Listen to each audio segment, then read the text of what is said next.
The Book of Nahum. Nahum chapter 1. A prophecy concerning Nineveh.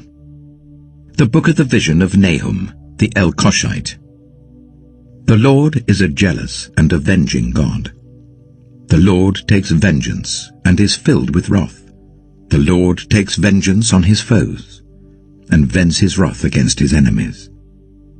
The Lord is slow to anger but great in power. The Lord will not leave the guilty unpunished. His way is in the whirlwind and the storm, and clouds are the dust of his feet.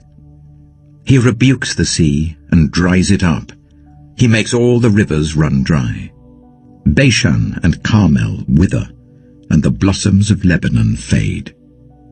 The mountains quake before him, and the hills melt away. The earth trembles at his presence, the world and all who live in it. Who can withstand his indignation? Who can endure his fierce anger? His wrath is poured out like fire. The rocks are shattered before him. The Lord is good, a refuge in times of trouble. He cares for those who trust in him. But with an overwhelming flood, he will make an end of Nineveh. He will pursue his foes into the realm of darkness. Whatever they plot against the Lord, he will bring to an end. Trouble will not come a second time. They will be entangled among thorns and drunk from their wine. They will be consumed like dry stubble. From you, Nineveh, has one come forth who plots evil against the Lord and devises wicked plans. This is what the Lord says. Although they have allies and are numerous, they will be destroyed and pass away.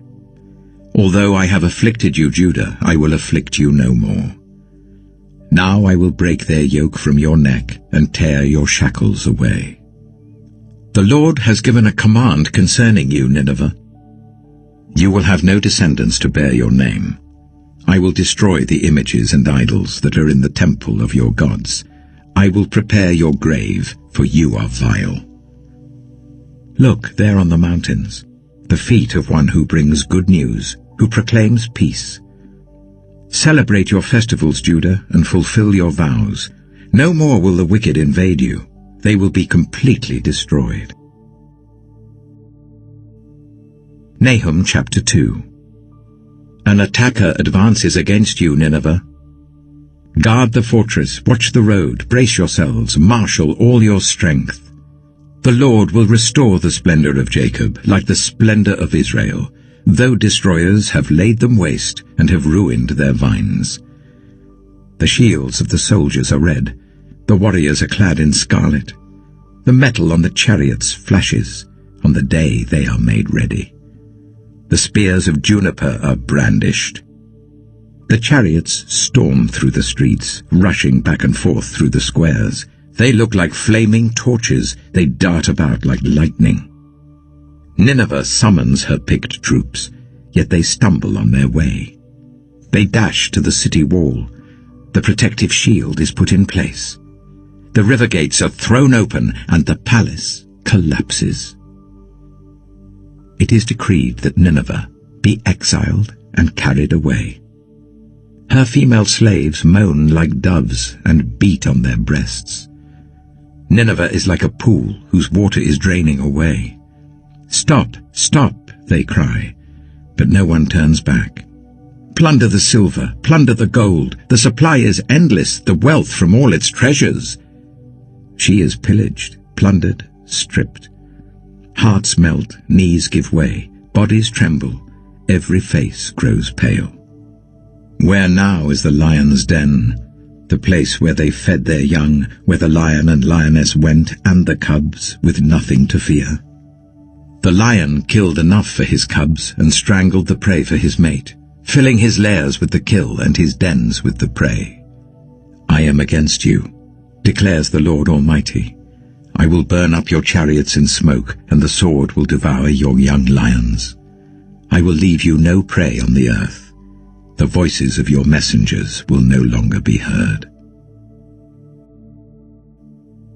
Nahum chapter 3. Woe to the city of blood, full of lies, full of plunder, never without victims, the crack of whips.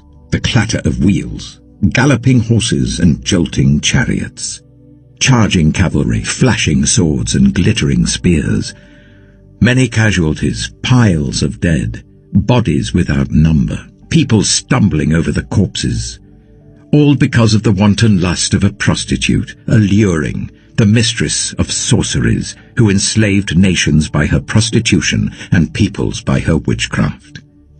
I am against you, declares the Lord Almighty. I will lift your skirts over your face. I will show the nations your nakedness, and the kingdoms your shame. I will pelt you with filth. I will treat you with contempt and make you a spectacle. All who see you will flee from you and say, Nineveh is in ruins. Who will mourn for her? Where can I find anyone to comfort you? Are you better than Thebes, situated on the Nile with water around her?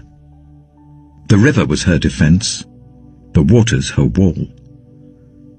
Cush and Egypt were her boundless strength. Put and Libya were among her allies. Yet she was taken captive and went into exile. Her infants were dashed to pieces at every street corner. Lots were cast for her nobles, and all her great men were put in chains. You too will become drunk. You will go into hiding and seek refuge from the enemy. All your fortresses are like fig trees with their first ripe fruit. When they are shaken, the figs fall into the mouth of the eater. Look at your troops. They are all weaklings. The gates of your land are wide open to your enemies. Fire has consumed the bars of your gates. Draw water for the siege. Strengthen your defenses. Work the clay. Tread the mortar. Repair the brickwork. There the fire will consume you. The sword will cut you down, and it will devour you like a swarm of locusts. Multiply like grasshoppers. Multiply like locusts. You have increased the number of your merchants, till they are more numerous than the stars in the sky. But like locusts, they strip the land and then fly away. Your guards are like locusts, your officials like swarms of locusts that settle in the walls on a cold day. But when the sun appears, they fly away, and no one knows where. King of Assyria, your shepherds slumber, your nobles lie down to rest. Your people are scattered on the mountains with no one to gather them. Nothing can heal you. Your wound is fatal. All who hear the news about you clap their hands at your fall. For who has not felt your endless cruelty?